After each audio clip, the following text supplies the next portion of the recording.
Alors, je suis Fritz Bell. J'ai été formé comme ingénieur de maintenance, ensuite comme professeur de lycée technique.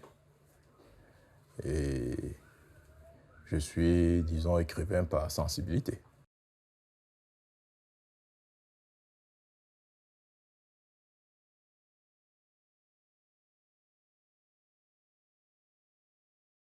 Avec une formation d'ingénieur et de professeur de lycée technique, j'ai eu permanemment un pied dans l'enseignement, un pied dans le milieu industriel. Alors, c'est ça tout mon parcours. Et donc, de temps en temps, dans la gestion de mes temps libres, j'ai écrit. Alors, je suis à la 6e publication à ce jour. Donc, 3 ouvrages en collectif et 3 individuels. Alors, en 92, je participe à un concours de nouvelles organisé par RFI et la CCT.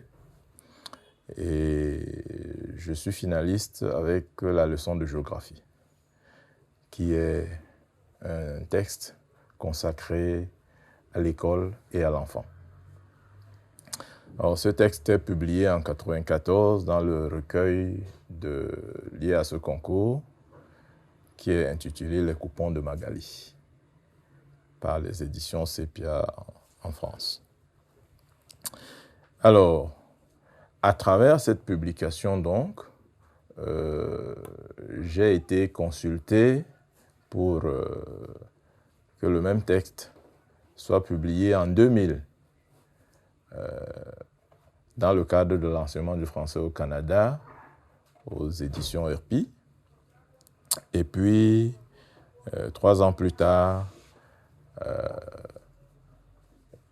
par une association qui fait dans l'alphabétisation, qui s'appelle Espace Espoir, je crois. Donc, voilà les 3 premières publications qui sont faites en collectif. Et voilà, à la suite de ça, en 2017, chez l'Harmattan, je publie Broutille, qui est un recueil de nouvelles aussi, un recueil de 10 textes. Et c'est suivi par le livre qui nous intéresse aujourd'hui, les 7 plaies de l'enseignement technique au Cameroun, avec en sous-titre « Plaidoyer pour une rénovation des fondements ». Voilà. Qui, j'imagine, est le titre qui va nous intéresser aujourd'hui.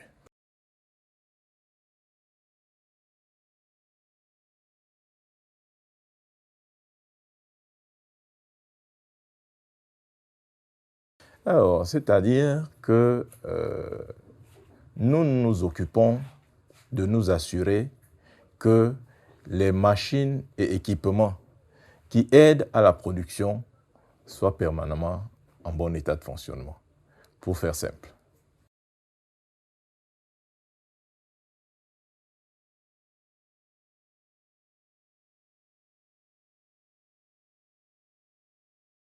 Nous, par, je dirais, concours de circonstances, nous nous sommes retrouvés dans l'enseignement.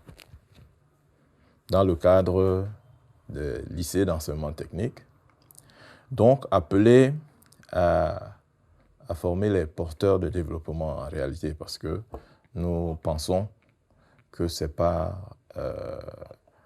le secteur technique, industriel et professionnel que se construit le développement, tout au moins le développement matériel.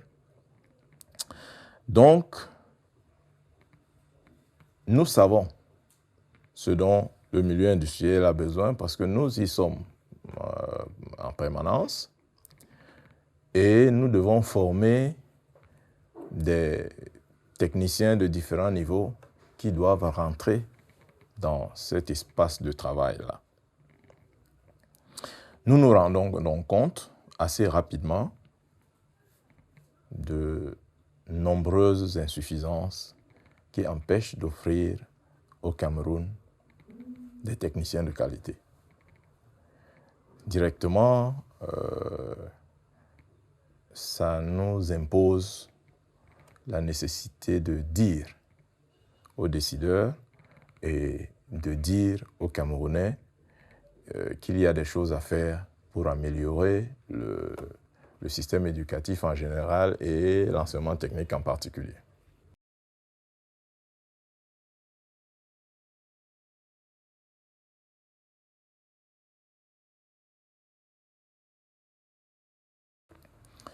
De notre point de vue, le lien est direct, ou devrait être direct.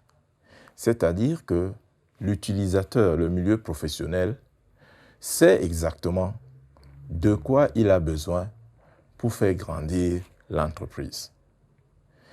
Et à partir de ce moment-là, une communication devrait se faire de façon permanente entre le formateur et l'utilisateur, de telle sorte que le système éducatif se réajuste au fur et à mesure que les besoins changent, ou la forme ou la nature des besoins évolue en milieu professionnel. Voilà de quoi il est question. Et malheureusement, nous devons dire que, contrairement à l'image qui devrait être, c'est-à-dire que le milieu éducatif, c'est le milieu où il est indiqué qu'on enseigne, on évalue, et puis on certifie ou on ne certifie pas. Et le milieu professionnel, le milieu éducatif lui-même refuse de s'évaluer. Voilà le problème. Pour sortir certainement de cette phase, est-ce qu'il y a un message que vous voulez passer à la jeunesse? Parce que c'est à cette jeunesse-là, quand vous la regardez, vous qui êtes éducateur, formateur. Alors, le message qu'on voudrait porter à la jeunesse ici est celui de la nécessité de se former et de bien se former, de se donner les moyens de bien se former.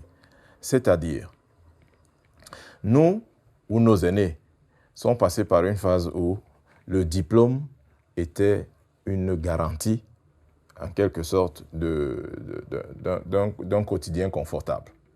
Aujourd'hui, ce n'est plus le cas. Le milieu professionnel a besoin de compétences et de compétences affirmées. Ça veut dire que celui qui va tricher dans son parcours de formation, il va peut-être avoir le diplôme, il le gardera dans sa poche, ça ne lui servira à rien. Le milieu professionnel aujourd'hui a besoin de compétences avérées. Donc, le jeune doit s'imposer une formation de qualité.